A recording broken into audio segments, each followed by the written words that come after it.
I'm Russell from RH Wood Floors. I'm here today to talk to you about shimming. What is shimming? Why do we shim? Where do we shim? Fundamentally, shimming is putting a piece of wood, a V-shaped piece of wood, into a wood floor that has gaps in it.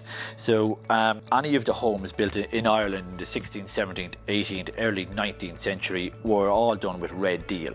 Red deal was installed, very fresh, very tight, but over the years it has simply shrunk.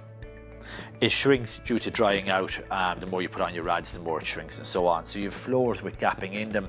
And of course, when you have a gap in a floor, particularly on a ground floor on jice, you have a lot of breeze coming in and then straight up. So the ground floor can often be freezing. No matter what rug you put down, it won't keep it back.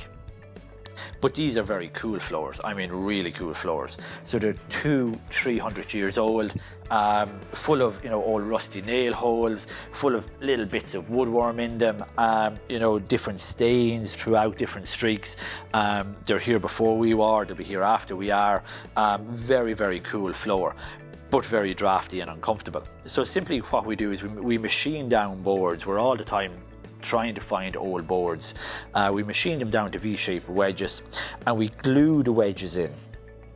Glue them, tap them down, and then the next day we cut them level, then we sand the floor, seal the floor, stain it if required.